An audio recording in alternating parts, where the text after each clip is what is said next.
তো বন্ধুরা, আগামী 29শে মার্চ মুম্বাই ইন্ডিয়ান্সের বিরুদ্ধে আমাদের সকলের প্রিয় কলকাতা নাইট রাইডার্স তাদের আইপিএল 2026-এর অভিযান শুরু করতে চলেছে।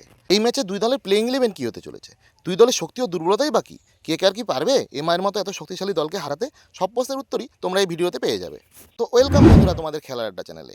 যারা এই চ্যানেলে নতুন এসেছো অবশ্যই চ্যানেলটিকে সাবস্ক্রাইব করে পাশের বেল বাটনটিকে টিপে দিও। প্রথমে আমরা দেখে নেব কেকেআরের প্লেইং ইলেভেন কী হতে চলেছে। 1 নম্বর টিম সাইফার্ট, 2 নম্বর ফিন অ্যালেন, 3 নম্বর অজিঙ্কা রাহানে, 4 নম্বর अंक्रिश रघुवंशी, 5 নম্বর कैमरून ग्रीन, 6 নম্বর रिंकू सिंह, 7 নম্বর रमनदीप सिंह, 8 নম্বর सुनील नारायण, 9 নম্বর वैभव अरोड़ा, 10 নম্বর उमरान मालिक ও 11 নম্বর বরুণ চক্রবর্তী।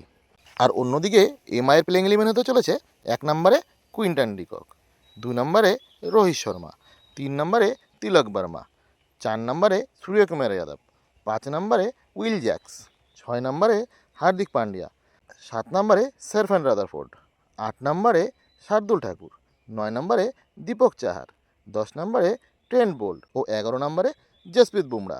এবার যদি দুই দলের শক্তি ও দুর্বলতা নিয়ে কথা বলি, তো ব্যাটিং ও বোলিং দুই ক্ষেত্রে কিন্তু এমআই কেকেআর থেকে বহু গুণ এগিয়ে। শুধুমাত্র স্পিন বোলিংয়ের দিক থেকে কেকেআর কিছুটা হলেও এগিয়ে।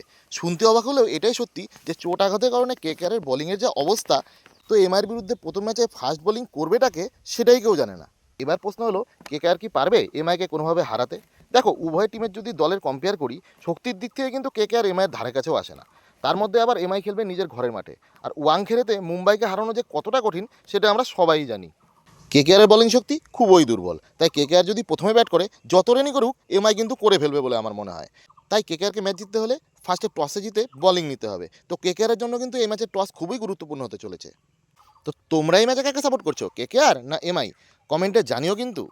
ভিডিওটা ভালো লাগলে একটা লাইক করে দিও, আর তোমরা যদি এই চ্যানেলে নতুন হয়ে থাকো তাহলে অবশ্যই সাবস্ক্রাইব করে দিও। দেখা হচ্ছে পরের ভিডিওতে। ভালো থেকো, সুস্থ থেকো।